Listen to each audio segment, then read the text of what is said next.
¿Cómo va todo? Bien.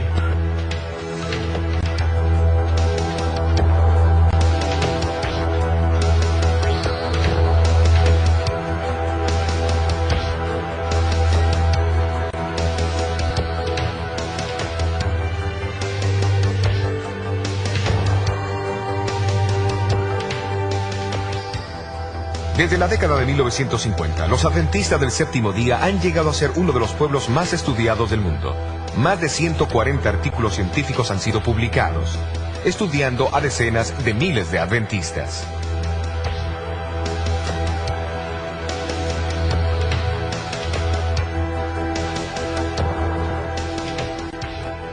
¿A cuánto está? 12 sobre 10. Mejor posible. Muy bien.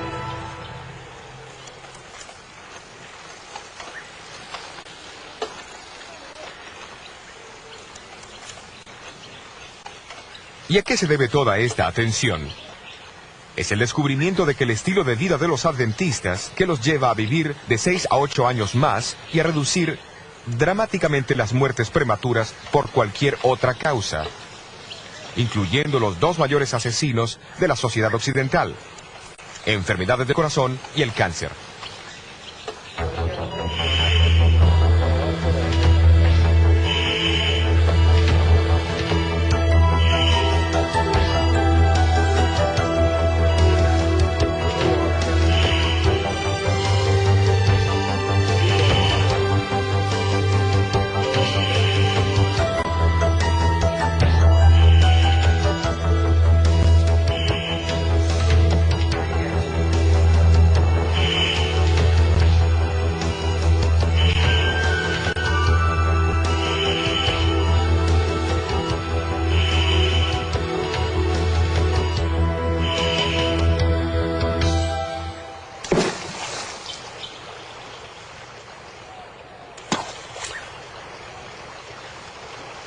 ¿Cuál es la forma mágica?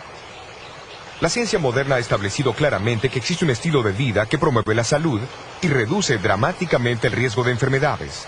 Incluye una dieta variada de frutas, granos, enteros, nueces y vegetales, y evitar la carne y productos que contengan grasa animal.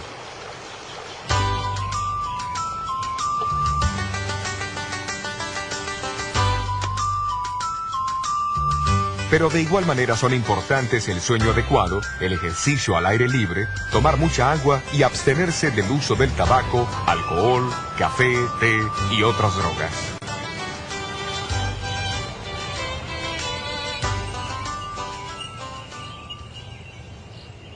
Pero ¿cómo pudo ser que un grupo tan pequeño y relativamente desconocido llegase a adoptar principios tan avanzados más de 120 años atrás? Después de todo, hasta la mitad del siglo XIX, nadie entendía la causa de la enfermedad. La prueba para la teoría del germen todavía estaba en el futuro. No existían rayos X, aspirina, antibióticos o antiasmáticos. Abundaban la difteria, la fiebre amarilla, la tifoidea, el cólera y el sarampión. La tuberculosis, conocida como la plaga blanca, era la mayor causa de muertes en el noroeste urbano de los Estados Unidos y era aceptado como una forma de aflicción divina. La fiebre palúdica, llamada malaria, era considerada una condición normal de los inmigrantes occidentales. Pero más absurdas que las mismas enfermedades eran las supuestas curas. Para aliviar el sufrimiento de los pacientes, los doctores prescribían calomel o cloruro de mercurio, estricnina, arsénico, mercurio, salitre, opio, alcohol y tabaco. Muchos médicos prohibían a sus pacientes el uso de agua interna y externamente, mientras otros realizaban amputaciones con todo menos instrumentos adecuados y sin los beneficios de anestésicos.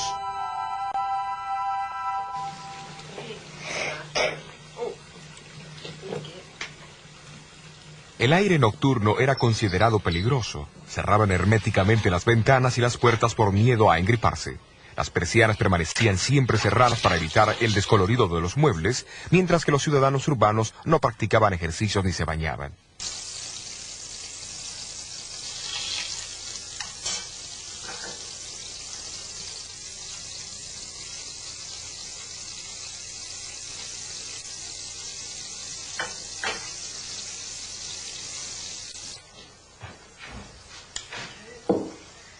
La dieta pesada típica de cada día se basaba en carnes llenas de grasa y muy condimentadas, y de mucho té y café. La mayoría comía en grandes cantidades a cualquier hora del día o de la noche.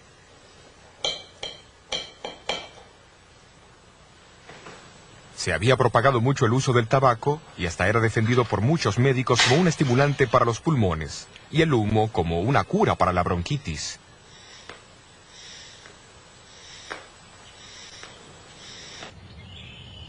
Casi nadie veía la relación entre la dieta y las enfermedades prevalecientes.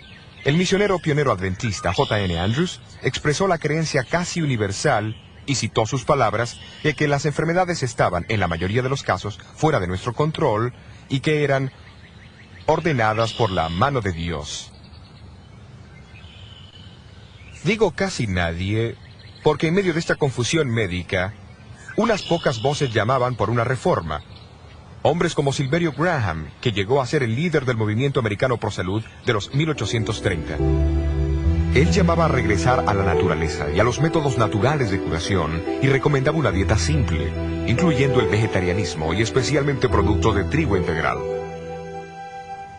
Los alimentos tenían que ser preparados sin especias y estimulantes como fuese posible.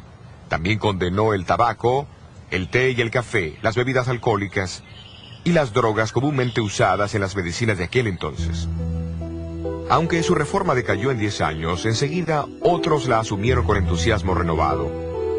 La hidroterapia, que es curar con agua, hielo y vapor, llegó a ser popular en América bajo el liderazgo de doctores como Jaime Jackson y Russell Troll. Ambos supervisaban instituciones de hidroterapia y promovían la reforma pro salud, y ambos tenían una estrecha relación con los pioneros de la nueva iglesia adventista.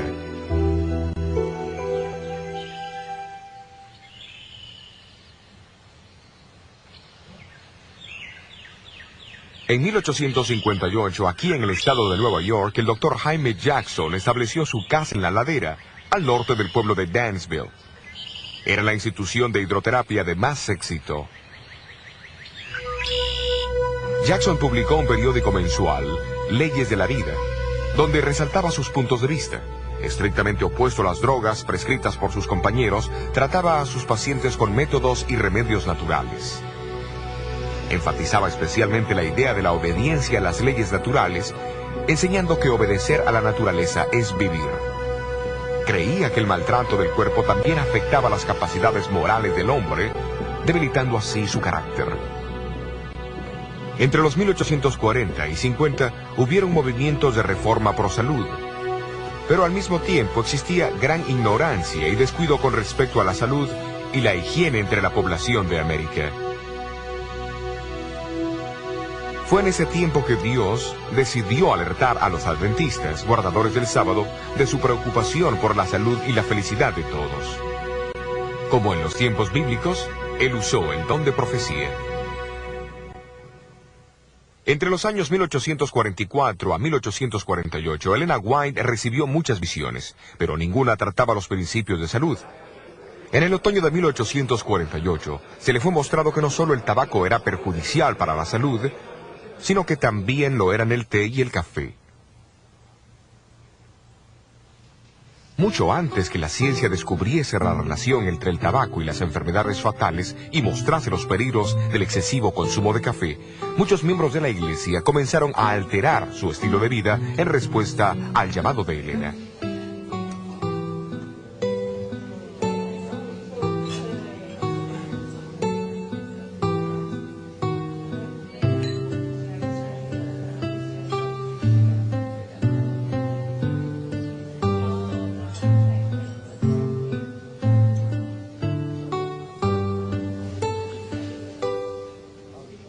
En los años siguientes a 1848, las páginas del periódico de la iglesia reportaban entusiasmadas sobre las batallas para dejar el tabaco, el té y el café. A fines de invierno de 1854, Elena White informó de otra visión que hablaba en contra de los alimentos abundantes y grasosos, tan comunes en la época. También recomendó que las personas cuidasen la salud otorgada por Dios, observando estrictamente la limpieza personal y del medio ambiente. El pueblo de Otsego está situado a una media hora de viaje en auto al este de Battle Creek. A comienzos de junio de 1863, Jaime y Elena White y un número de amigos viajaron a Otsego y vinieron a esta casa que pertenecía entonces a Aaron Hillier. Durante el culto familiar del viernes por la noche, Elena White comenzó a orar por su esposo que estaba mal de salud y deprimido por la condición de la iglesia de Battle Creek. Mientras oraba, recibió una visión que impactaría significativamente la iglesia adventista del séptimo día y su mensaje para todo el mundo. En la visión, Elena White presenció el papel que la carne ha jugado en el descenso de la raza humana desde el tiempo de Adán. La carne de puerco fue denunciada en particular, pero todas las otras carnes también fueron censuradas. La visión también habló en contra del uso de bebidas alcohólicas, especias y postres. El tabaco fue descrito como un veneno dañino y maligno.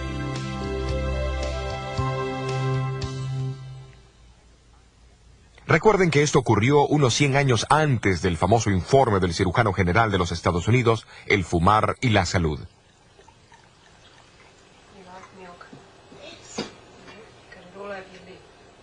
Elena dijo que el té y el café tenían efectos similares a los del tabaco, solo que en menor grado. Le fue mostrado que comer demasiado, aunque alimentos buenos, o comer entre horarios o antes de irse a dormir, es distintivamente malsano.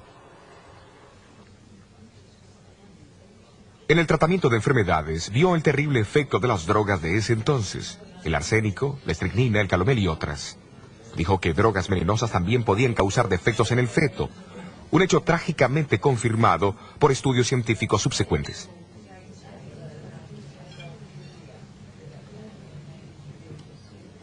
La eliminación de estos alimentos y prácticas hubiera ayudado a cualquiera a vivir mejor.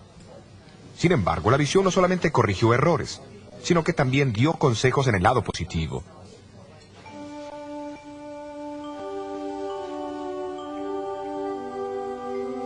Elena recalcó la importancia de tomar mucha agua, hacer ejercicios regularmente al aire libre, permitir la entrada de la luz del sol y el aire fresco en la casa y del baño diario. Hoy día todo esto es común, pero era un mensaje muy raro para muchos en los 1860.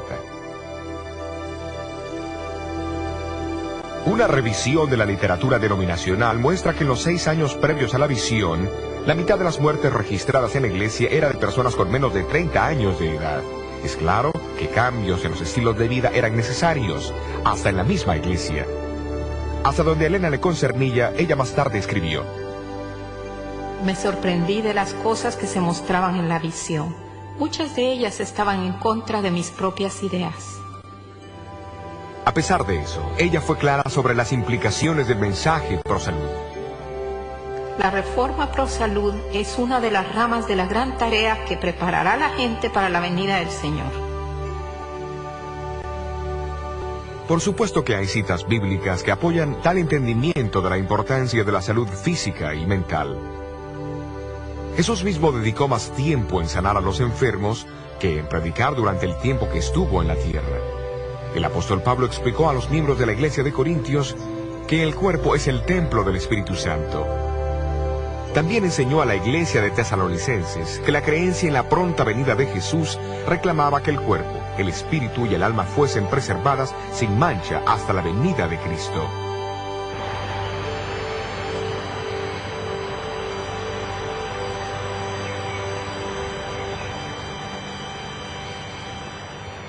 No es difícil ver que los conceptos de Elena White apenas servían para magnificar los puntos bíblicos de que cada persona tiene que rendir cuentas a Dios por la preservación de la salud.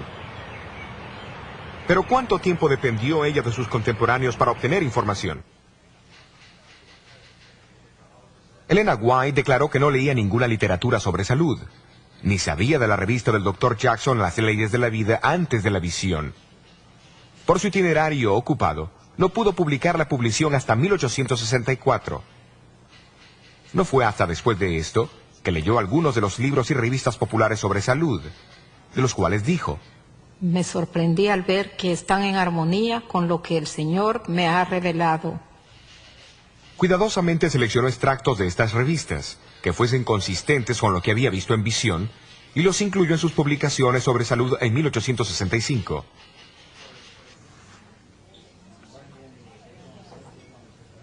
Durante los años siguientes a 1863, Elena White recibió más visiones concernientes a la salud. Es obvio que las mismas la detuvieron de promover las ideas tan difundidas por algunos escritores que más tarde fueron probadas a ser falsas. El Dr. Thorpe, por ejemplo, prohibió la sal y el azúcar completamente, diciendo que la sal era un mineral venenoso y el azúcar no tenía ningún alimento. Elena White usó un poquito de ambos, pero avisó de sus malos efectos cuando son usados sin reserva. Concerniente a la sal, escribió en 1901. De acuerdo a la luz que me fue dada por Dios, la sal es actualmente esencial para la sangre. La causa y el motivo de esto no lo conozco, pero les doy la instrucción como me fue dada.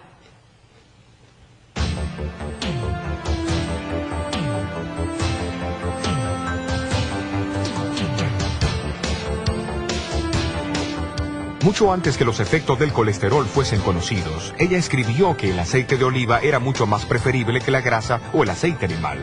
Promovió una dieta vegetariana, suplida con el uso limitado de la leche y huevos. Mucho antes que la ciencia confirmara sus beneficios, en verdad se ha descubierto que una dieta vegetariana promueve la resistencia de los atletas significativamente. Su preocupación sobre los alimentos refinados y el uso de mucho azúcar había sido ampliamente confirmado por investigaciones científicas. ¿Y qué sobre los beneficios de caminar o practicar ejercicio al aire libre? Del agua, de la luz del sol, de la recreación y el descanso adecuado que ella tan firmemente defendió. ¿Quién los negaría hoy? Tengo problema para entender a la gente agresiva. Se relaciona. Pero en los días de Elena, sus mensajes encontraron oposición. Contraria a la opinión médica de su tiempo, promovió la importancia de la función de la mente en el proceso de curación. Hoy, la ciencia psicosomática reconoce el papel vital que la mente juega al vencer la enfermedad. Así que realmente no quiere enfrentar el trabajo o los problemas que tenga. En junio de 1982, un informe fue publicado por la Academia Americana de Ciencias y por el Concilio Nacional de Investigaciones, titulado La dieta, la nutrición y el cáncer. Reconocía que una persona al operar ciertos cambios en la dieta podría reducir abundantemente el riesgo de contraer cáncer. Las reformas sugeridas incluían comer muchas frutas, granos y vegetales, y reduciendo el consumo de grasas, azúcar, sal y alcohol, dejando a un lado el pedido de Elena White para la abstinencia total de bebidas alcohólicas. Este informe no se aleja ni un poquito de lo que ella misma escribió más de un siglo antes. Pero ¿qué de su propia salud?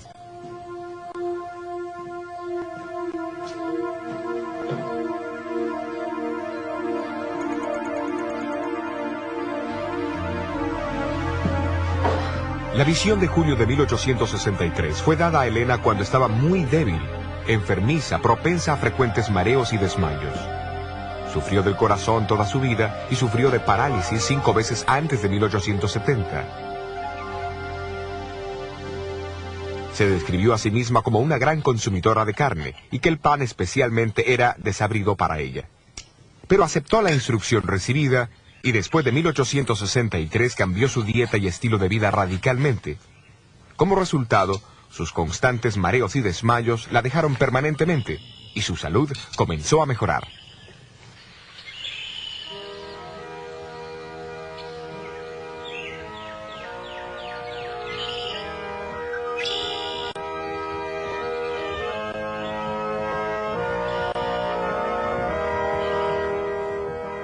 Uno o 2 años antes que Elena White falleciera a los 87 años de edad, Arturo Spalding, el historiador y cuentista, la visitó en Ellis Haven.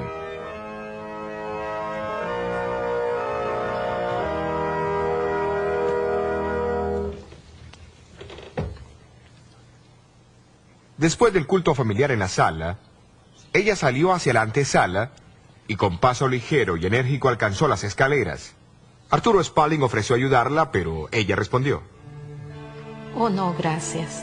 Soy muy capaz de subir las escaleras por mí misma. Estoy tan activa como cuando era niña. ¿Como cuando era niña? No debiera decirlo. Cuando era niña estaba enferma y débil y con mala salud.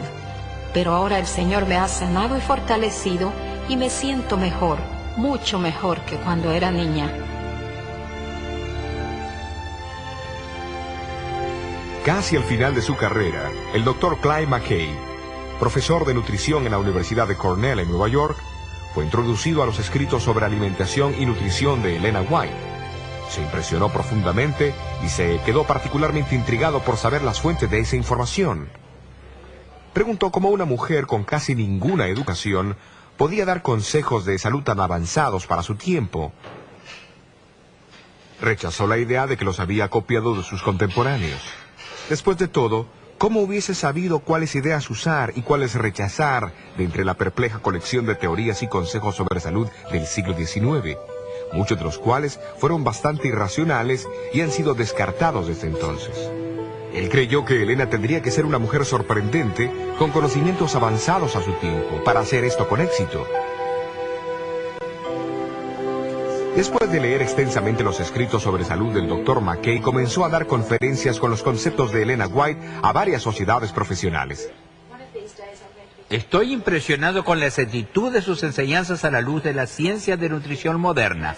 A pesar del hecho que sus obras fueron escritas mucho antes de la llegada de la nutrición científica moderna, no existe ninguna guía mejor disponible hoy. En 1865, la Iglesia Adventista había alcanzado una membresía de unos 4,000. Aunque poseía poca riqueza, había sido recordada en la visión de 1863, que la misma tenía una obra sagrada de alertar a otros sobre salud. Pero ¿cómo la Iglesia alcanzaría este blanco?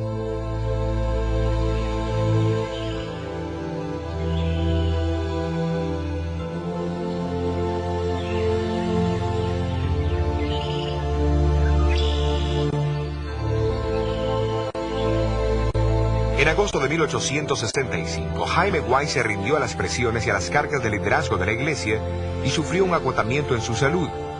Su esposa lo trajo aquí a la casa de la ladera, en Dansville, para ver al Dr. Jackson, donde fue tratado por unos 3 meses. Los White tuvieron una oportunidad de observar los principios de la Reforma Pro Salud en práctica y encontraron mucho que alabar. Pero descubrieron que algunos de los principios de curación eran contrarios a las enseñanzas de Jesús. En verdad, recibieron algunos consejos médicos que podrían haber sido fatales en el caso de Jaime White.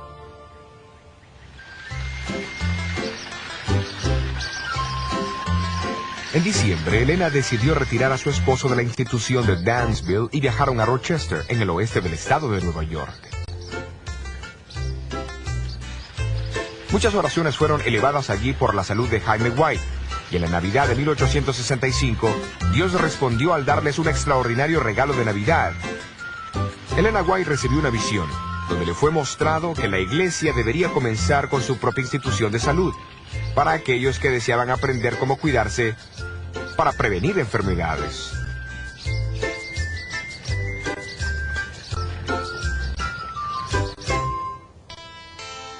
En el siguiente año, una vieja casa remodelada fue comprada al oeste de Battle Creek, Michigan, quien en ese entonces era un próspero pueblo industrial con una población de 5,000.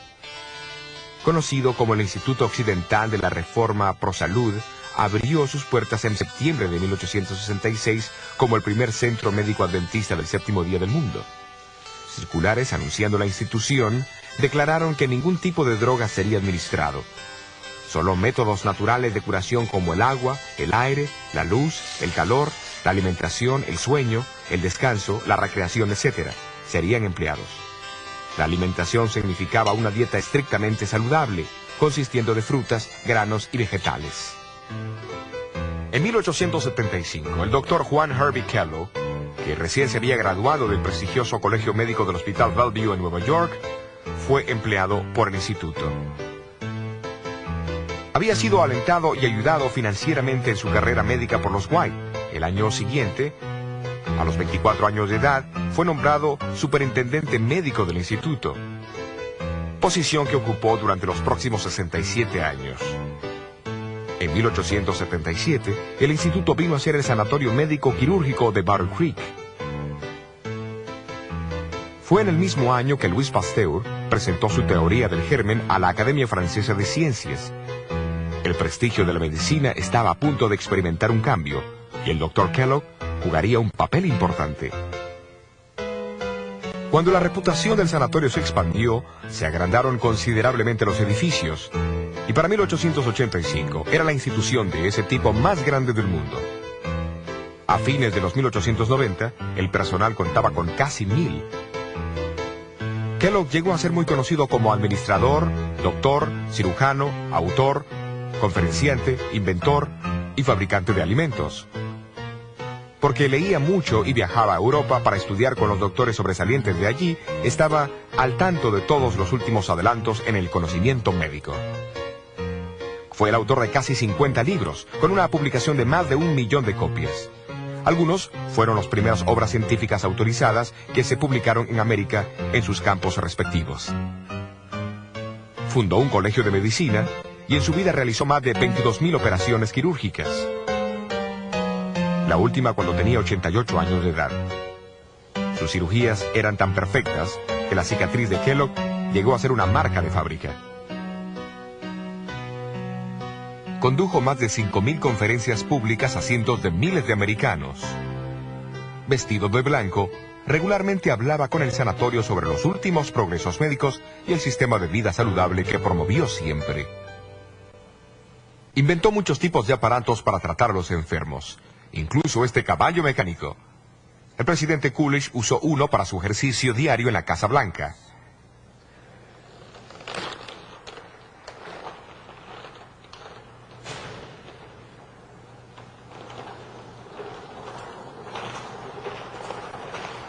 Algunos de sus inventos todavía están en uso alrededor del mundo hoy día. ¡Vamos, chico!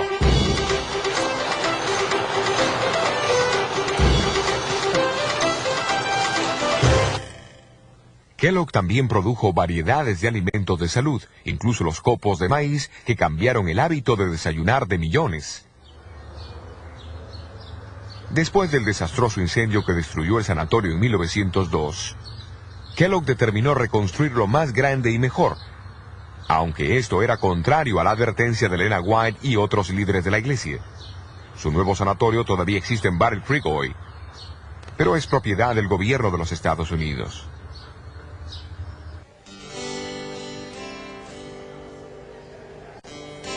Su pórtico y entrada impresionantes acogieron a muchos que vinieron a Kellogg para tratarse y aprender sus consejos sobre salud.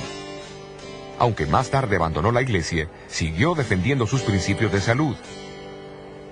Famosos que lo visitaron durante sus más de 60 años de superintendencia incluyeron el industrial y financista Juan D. Rockefeller Jr., el autor Jorge Bernardo Shaw, el inventor Thomas Edison, el escritor soviético León Tolstoy, el explorador de las regiones polares Raúl Amundsen, la primera mujer en viajar sola a través del Atlántico, Amelia Earhart, y el presidente Guillermo Howard Taft, que está registrado como el paciente número 100.000. En 1891, le preguntaron a Kellogg cómo el sanatorio de Battle Creek era capaz de estar 5 años adelantado al resto de la profesión médica. Kellogg respondió que si algo nuevo aparecía, instantáneamente lo adoptaba si concordaba con la filosofía y los principios de salud promovidos por Elena White.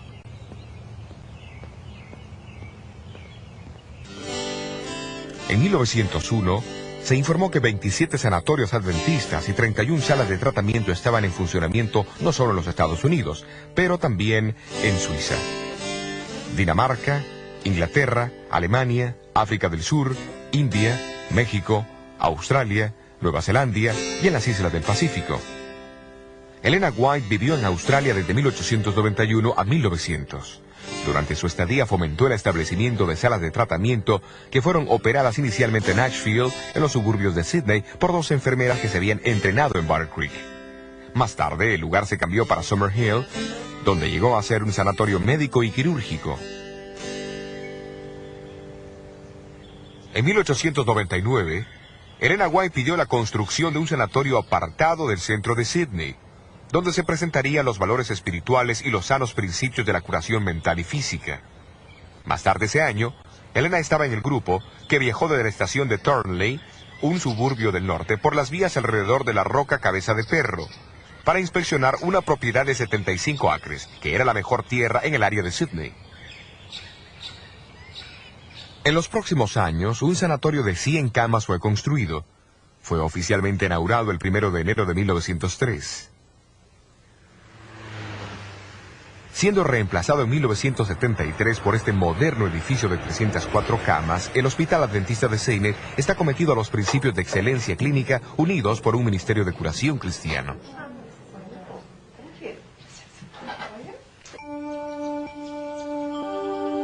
Escribiendo desde su casa en California en 1905, Elena White instó a establecer más sanatorios en Australia, particularmente cerca de Melbourne. En Warburton, como a 1 hora en auto al este de Melbourne, un pequeño sanatorio fue inaugurado en 1910. El mismo también llegó a ser una institución cristiana bien operada, que provee cuidado intenso, como también un firme programa de cuidado de la salud que enfatiza la prevención y la rehabilitación.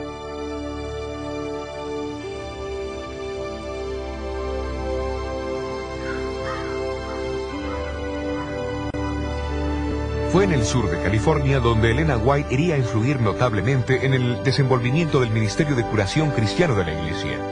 Vivió aquí en su casa, Elms Haven, en el norte de California, por los últimos 15 años de su vida. Durante ese tiempo recibió muchas visiones en la noche concernientes a la obra de la Iglesia. En una de las visiones en 1902, Dios le reveló que en el sur de California habían propiedades desocupadas en el campo, convenientes para los propósitos de un sanatorio, y a la venta a un precio mucho más bajo que el costo original. No mucho después de esto, un edificio de 3 pisos llegó a estar disponible en las hermosas campiñas del Valle Paraíso, cerca de San Diego. Había sido usado como un sanatorio y originalmente costaba $25,000, pero estaba siendo ofrecido por $12,000 por falta de agua. Las negociaciones siguieron por unos 18 meses, hasta que en 1904 el precio fue bajado a $4,000, mucho más bajo que el costo original, justo como Elena White había predicho. Después de que la propiedad fue comprada, ella logró los servicios de un perforador de pozos adventista, Salem Hamilton. Señor Hamilton. Señora, hemos llegado a 98 pies. ¿Se da cuenta que esos son 10 pisos para abajo? Y no hemos encontrado nada más que tierra seca y arena. ¿Está segura que el Señor quiere que usted compre este lugar? Sí, estoy segura. 3 veces me ha sido mostrado en visión que debíamos asegurar esta propiedad. Bien, creo que eso es suficiente para mí. El Señor no nos daría un elefante sin proporcionarnos agua para que Él la tomara. ¿No lo cree, señora?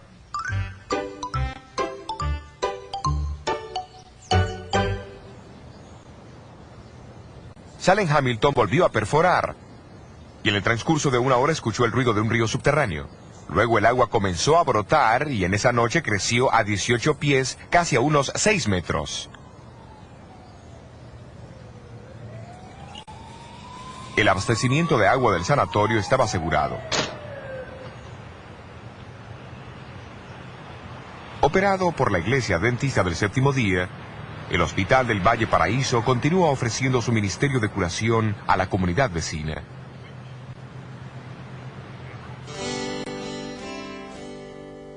En abril de 1904, Elena White instó a que un sanatorio debía ser asegurado y operado cerca de Los Ángeles en algún distrito rural. En Glendale, un suburbio de Los Ángeles, un edificio de 3 pisos sobre 5 acres de tierra, representando una inversión inicial de $50,000, fue ofrecida a la iglesia por $26,000. En 1904, fue comprada por $12,000, mucho más bajo que el precio original. Después de la compra, Elena White desafió a los gerentes con estas palabras: La curación espiritual y la física debe ser dada a los que vienen para curarse. Palabras que todavía motivan la operación del hospital el día de hoy.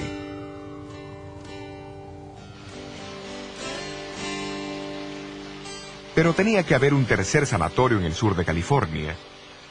Tan pronto como en octubre de 1901, Elena White había visto en visión que cerca de Los Ángeles había un edificio ocupado con árboles frutales en el terreno del sanatorio. Esta visión fue tan real para ella que le parecía estar caminando por el terreno, conversando con los pacientes y hasta viviendo allí. Y el Valle Paraíso ni Glendale reunían esta descripción. En 1904, 76 acres de propiedad a la venta fueron descubiertos cerca de Redlands. Fue llamada Loma Linda e incluía enormes jardines y huertos, hermosos parques, muchos árboles de sombra, caminos para carretas y veredas de cemento. Entre los edificios de la cumbre de la Loma Linda había un hotel de 4 pisos con 64 cuartos, iluminado con electricidad, con calefacción a vapor y con abundancia de agua fresca. El costo original era de $150,000. El precio de la compra final fue $38,900, mucho más bajo que el precio original. El 12 de julio de 1905, Elena White llegó a Loma Linda por primera vez. Mientras iba viendo los edificios y el terreno, repetidamente dijo que reconocía todo como el lugar que había visto en visión 4 años antes. La garantía de este sanatorio, completamente equipado y amueblado, es una de las más hermosas providencias que el Señor nos ha brindado. Loma Linda llegará a ser un importante centro educativo. Una escuela será establecida aquí para entrenar evangelistas en la verdadera medicina. Tendrá que ser de la más alta categoría.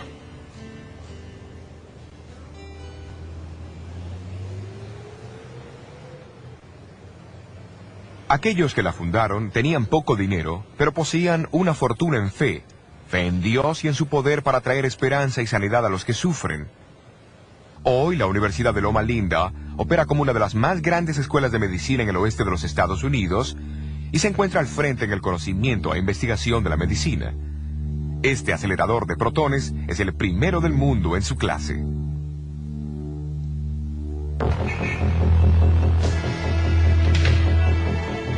Junto con los cientos de otras instituciones adventistas del séptimo día del cuidado de la salud alrededor del mundo, el blanco del Centro Médico de Loma Linda no es solamente hacer que hombres y mujeres estén bien físicamente, sino que a través de un ministerio de compasión y servicio cristiano, también traerles sanidad espiritual y a una unidad con Dios para prepararlos para el pronto regreso de Cristo. Tal blanco refleja el propósito predominante del programa adventista para el cuidado de la salud, como le fue revelado a la Iglesia a través del don profético otorgado a Elena White. Ese propósito envuelve mucho más que adoptar una dieta vegetariana o decidir parar de fumar o de tomar alcohol. Abarca no solo la cura de enfermedades, pero también su prevención. Su ejemplo y motivación vinieron del infinito amor de Jesús, del divino buen samaritano, que vino a un mundo de enfermedad, dolor y muerte, para traer sanidad física, mental y espiritual. Hoy, Él nos pide que sigamos sus pisadas.